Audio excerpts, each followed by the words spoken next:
Fantatrao hoe fa raha tsy manasa tanana matetika ianao dia mety ho voan'ny coronavirus. Ny finonom-poana na superstition no resahako anao androany. Tsy finonom-poana nefa ilay fanasana tanana teo zavatra efa voapirofo ireny. Ny finonom-poana dia zavatra inom be sy maro, mety ho marina, mety tsy ho marina, kanefa matetika dia zavatra tsy azo azavaina foana. Misy fiatomboany ireny ary misy antony. Joda ny anarako ary arahanao izao tafasiry. Tany amin'ny taonjato faha 720 ny dikan'ny superstition dia religion des idolâtres na culte des faux dieux. Izany hoe rehefa manompo Andriamanitra diso ianao izany tamin'izany dia azo lazaina fa miniminy foana. Rehefa tonga moa ny taonjato faha 920 dia ny zavatra tsy voazava rehetra eo anatrehan'ny zavatra marina dia lazaina fa superstition daholo na finonom-poana. Ny mpandinika dia milaza fa ny finonom-poana dia fivoaran'ny sain'ny zanak'olombelona izay be fihetseham-po foana eo anatrehan'ny kisendrasendra. Taty aoriana ary moa ny fivavahana dia lazaina fa finonom-poana ho an'ny olona izay tsy mino. Ny finonom-poana mahakasika ny vintana no resahako anao voalohany. Ny finonom-poana mitondra ny vintana tsara. Ohatran'izany izao any Japon, rehefa mampitomany zaza ianao dia mitondra vintana tsara ho anao izany. Io koa ny fanipazana vola ao anaty rano. Ary efa fantatrao ve, raha kakeriny alika anankiray ianao dia azonao alaina ny volony ary hohaninao, fa aingakaingana kokoa dia sitrana ny kaikitra nataony. Hainao koa ve fa ny kintana manandrambo na étoile filante dia manampy anao makany amin'ny vintana tsaratsara kokoa. Rehefa manao vœu anao zany ianao mahita n'iny étoile filante iny dia miampy kokoa ny vintana tsara mahatanteraka n'iny vœu anao iny. Nefa koa afaka ataonao zavatra ratsy ho an'ny olona ny zavatra irinao dia mitrangy iny. Io koa ny safidy izay inotsika fa mitondra fanambinana. Any Chine izy nisa valo. Ao anatin'izany mitondra vintana tsara izany koa ny patte de lapin na tongotra bitro. Izany hoe misy fombafomba atao aminazy dia mitondra vintana tsara ho anao iny. Horesahako anao manaraka indray ny mitondra vintana ratsy. Mety efa hainao angamba ny ankamaroany. Ao anatin'izany ny isa 13, ny isa 17 izy any Italia, isa 4 izy any Asie de l'Est. Ao anatin'izany koa ilay hoe tsy afaka mihaona ny mpanambady alohan'ilay fotoana. Ao anatin'izany koa ilay hoe rehefa misy saka mainty mandalo eo alohanao dia midika izany fa misy zavatra ratsy anjohanao. Ireto manaraka ireto izao dia resaka vintana ratsy ihany no resahako anao. Ny mamaky fitaratra. Fantatrao ve ny fiavian'izany finonom-poana izany? Ny romanina taloha dia mino fa rehefa mijery fitaratra ianao dia ao anatiny ao koa ny fanahinao, ary raha vaky ny fitaratra iny dia vaky miaraka amin'izay koa ny fanahinao. Misy fombafomba nefa afaka analana an'izany vintana ratsy izany rehefa mitranga aminao ilay izy. Ohatra hoe alevina amin'ny andro diavolana ilay vakim-pitaratra, na koa hoe arinany anaty renirano ilay vakim-pitaratra dia lasa n'iny ihany ny ratsy rehetra. Marihana nefa fa 7 taona ny halavan'ny loza azo anao io raha mahavaky fitaratra iray ianao. Ary efa henonao koa hoe tsy azo atao mamelatra elo ao anaty trano. Ny avian'izany finonom-poana izany dia tany Angleterre tamin'ny taonjato faha 19.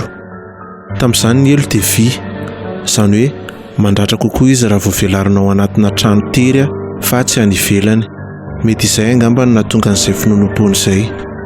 Mbola tsy nametra-panontaniana mihitsy venao hoe inona no mahatonga an'ilay hoe vendredi 13.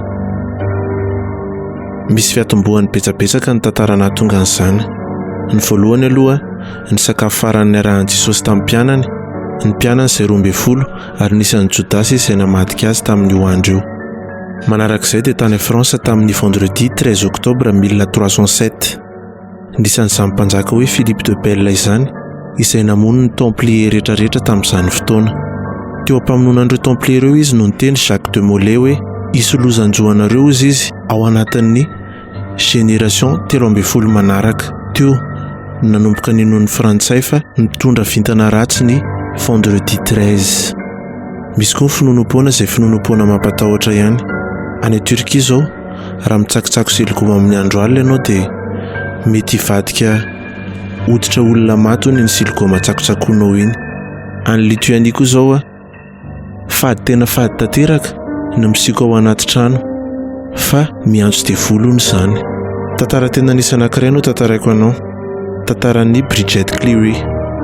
Bridget Cleary izay nofonomy vadiny tamina endrika finonom-poana fotsiny. Tamin'ny taona 1970 ny tantara no mitranga tany Irlandy. Ny Irlandy tamin'izany izay firenena tena manana finonom-poana maro. Ao anatin'izany ny finoanan'ny Changeling na fe. Inon'ny olona tamin'izany fa rehefa miova ny olona iray, izany hoe misy fotoana izy zao ohatra tamin'ny voalohany vao nivady izy mivady dia nifankatia be ka niova tampoka ilay olona, dia inon'ny olona fa nalainy Changeling ny olona iny ary niova olona hafa mihitsy. Michael Cleary izay vadin'i Bridget dia nino mafy an'io finonom-poana io. Rehefa narary Bridget dia no iverany fa hoe nalainy Changeling ary nino mafy mihitsy izy fa tsy ny vadiny intsony nitany teo alohany fa ilay Changeling.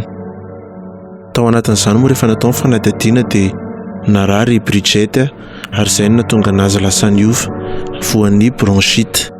Ny famonoan'ilay Changeling moa izany arakaraka n'ilay finonom-poana dia tsy maintsy dorana ilay olona izay vao maty tanteraka ilay Changeling. Dia izay no nataon'i Michael Cleary nofonoany ny vadiny ary dia notsarainy izy tao anatin'izany.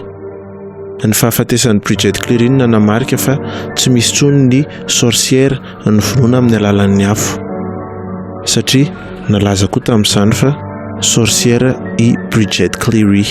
Izany moa izany dia zavatra mbola tsy voaporofo mihitsy hatramin'izao kanefa dia malaza be any Irlandy ihany izany tantara izany.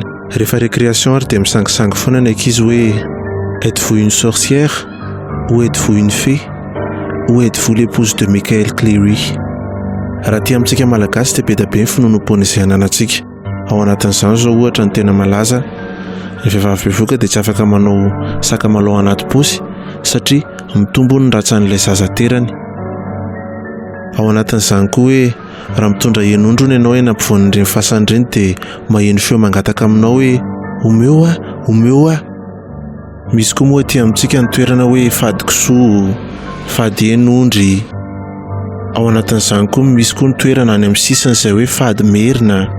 Izany zany dia finonom-poana ananantsika rehetra, misy ny marina, misy ny tsy marina.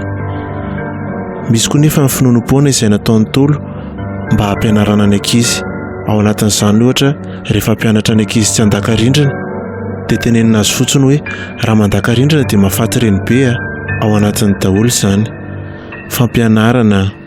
Ny finonom-poana koa mety ho kisendrasendra, ny finonom-poana koa mety misy fombafomba fa mety nisy tantara ny atombohan'izy ireny ary araka ny lovatsofina dia niova teny an-dalana teny.